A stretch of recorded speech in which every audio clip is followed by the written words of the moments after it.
ఆంధ్రప్రదేశ్ ఎన్నికల నేపథ్యంలో మరోసారి అల్లు మెగా ఫ్యామిలీ మధ్య వివాదాలు వచ్చాయంటూ కొన్ని నెలలుగా నెట్టింట పెద్ద ఎత్తున ప్రచారం జరుగుతుంది. ఐకాన్ స్టార్ అల్లు అర్జున్ వైకాపా అభ్యర్థికి మద్దతివ్వడంతోనే ఇదంతా మొదలైంది. అటుపై power star Pawan Kalyan smuggling పాత్రల గురించి చేసిన కామెంట్స్ కూడా సంచలనం అవడంతో మరోసారి ఈ సీన్లోకి ఏకంగా నేరుగా అల్లు అర్జున్ మామగారు తెరపైకి వచ్చి పవన్ ని కూడా హెచ్చరించారు. ఇక తన వ్యాఖ్యల్ని వెనక్కి తీసుకోవాలని, లేదు అంటే చర్యలు తప్పవని కూడా కామెంట్ చేశారు. ఈ నేపథ్యంలో తాజాగా నటసింహ బాలకృష్ణ ఇండస్ట్రీకి వచ్చి 50 ఏళ్లు పూర్తి చేసుకున్న సందర్భంగా ఒక యూట్యూబ్ ఛానల్కి ఇచ్చిన ఇంటర్వ్యూలో ఆ రెండు ఫ్యామిలీల మధ్య రిలేషన్షిప్ గురించి చెప్పుకొచ్చే ప్రయత్నమైతే చేశారు.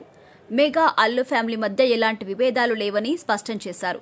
చిరంజీవి కుమారుడు రామ్ చరణ్, అల్లు అరవింద్ తనయుడు అర్జున్ చాలా సరదాగా ఉంటారన్నారు. ఇటీవల పుష్ప 2 షూటింగ్ సెట్స్ కి వెళ్లాను. అక్కడ బన్నీ, దర్శకుడు సుకుమార్తో చాలాసేపు మాట్లాడాను.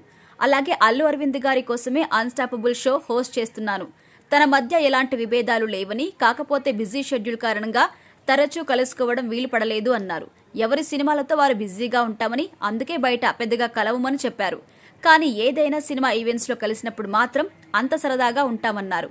Balayya comments mega Allu fans కి కాస్త ఊరటనిచ్చే విధంగా ఉన్నాయి. ఇటీవల ఆ రెండు ఫ్యామిలీల గురించి నెట్టింట ఎలాంటి ప్రచారం జరుగుతుందో అందరికీ తెలిసిందే.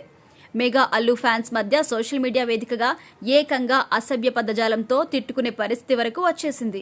మరి ఈ కామెంట్స్తోనైనా ఈ యుద్ధం చల్లారుతుందో లేదో చూడాలి.